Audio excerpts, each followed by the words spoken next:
There's a lot of talk now in Nigeria about diversification of the economy. We're overly dependent on oil, and much of that production has been disrupted by the activities in the Niger Delta region. Canada also imports oil from Nigeria in large quantities.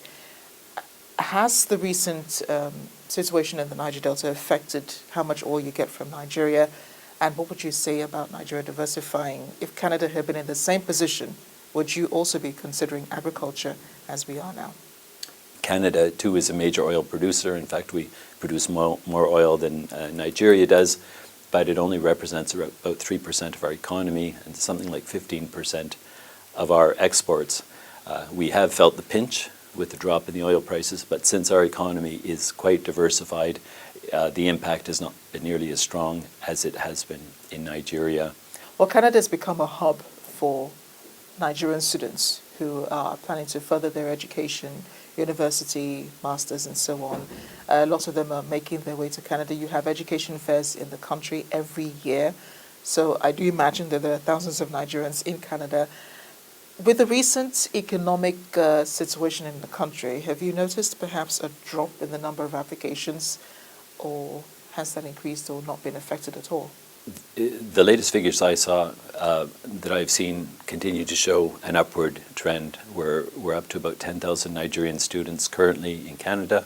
There were only a few hundred there if you went back 15 years. So the numbers have continued to increase. And we're delighted to have so many Nigerians in Canada. Overwhelmingly, they're very good students. They enrich our universities and our communities, and we hope that there will be more in the future. Well, let's talk visa policy. Yours is takes about the longest period of time to eventually have. Take us through the process, how, one acquires a visa to Canada, what it entails, and, what exactly you do that takes so long. Well, I have a couple of pieces of good news for you. One is our immigration department and our staff at the visa office here in Lagos have made great efforts to expedite and improve the processing time. At the present time, it's taking around a month on average to process visa applications. So we have improved over the 3 months that you referred to, which was the case a couple of years ago. So we're moving in the right direction, and I'm pleased about that. Also, we have visa application centers now in both Lagos and Abuja. The immigration officers who take the decisions on visas, they look at each application individually. What they're looking for is they want to be convinced that the travel to Canada is legitimate, that the person does not plan to go to Canada and not come back, and they want to ensure that the traveler has sufficient funds to pay for the travel to Canada and back. So if the immigration officer is confident of these things, the visa will be issued. If the immigration officer doubts or isn't certain that the person has the means for the travel or has doubts about the legitimacy of the travel, then unfortunately the application would be denied. Your assignment as ambassador to Nigeria is gradually coming to an end. You've been here for about 3 years. What's been your most memorable experience in the country, and what's the one thing you take back with you?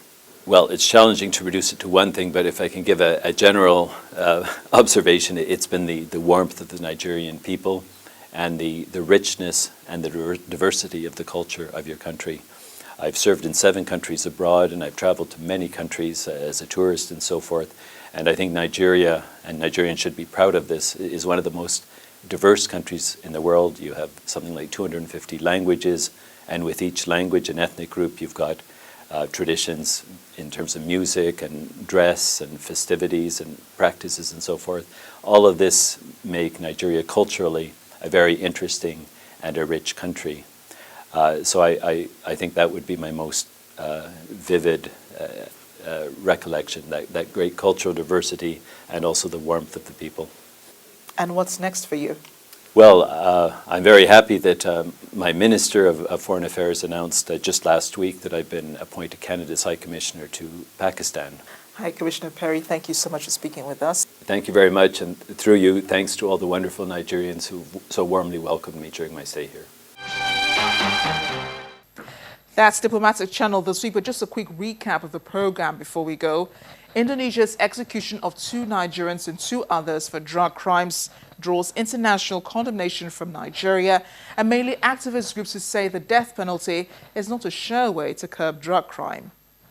Then we follow the discussions in France over recent terror attacks and the ones in Europe, which has got defense ministers reviewing policies to protect their borders and their citizens.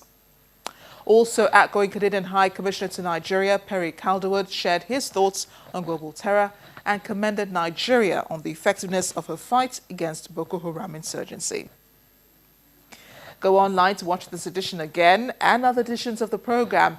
I am Amarachi Ubani. I'll see you next time.